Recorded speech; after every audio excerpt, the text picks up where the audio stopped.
করবো। আমি আলু কেটে নিচ্ছি, আগে ছাড়িয়ে ধুয়েছিলাম। এরকম কাটতে আবার ছোটো আলু হলে 2 টুকরো করলে হবে, আর এটা বড় আলু তো তার জন্য আমি 4 টুকরো করলাম।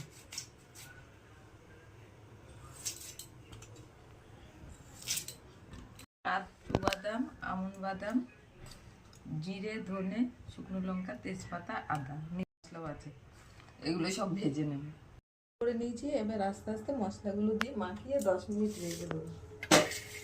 মশলাগুলোর নামটা বলে দাও। এখানে আছে টক দই, কাজু বাদাম, একটু আমুল দুধ দিলেও হয়, আমি আমুল দুধটা দিলাম না, দই দিচ্ছি তার জন্য। আর এখানে আছে মশলা, ওই যে দেখিয়েছিলাম আগেই মশলা। এখানে আছে ধনে, জিরে, শুকনো লঙ্কা, তেজপাতা, গরম মশলা এটা। আর এতে কাজু বাদাম, আমন্ড বাদাম বাটা। লবণ দিচ্ছি,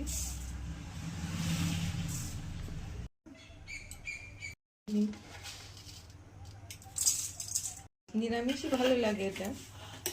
আমি অর্ধেক মশলা দেবো এখানে, আর অর্ধেকটা নামানোর আগে দেবো। টক দইটা পুরোই দিয়ে দেবো। একটু তেল দেবো, আমি সাদা তেলেই রান্নাটা করছি।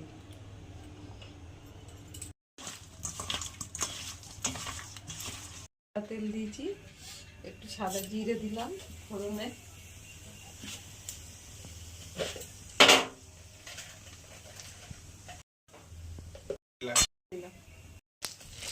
দিলাম আলুগুলো মাখিয়ে রেখেছিলাম।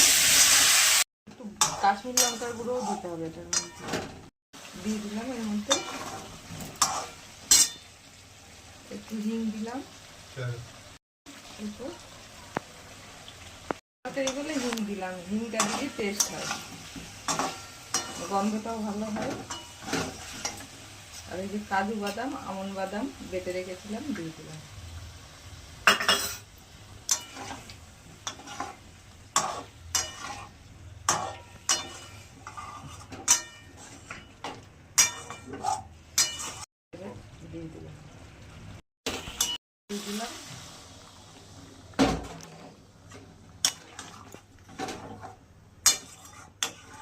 তারা নামানোর আগে একটু ঘি দিয়ে দেবেন, আমি ঘিটা দেবো না।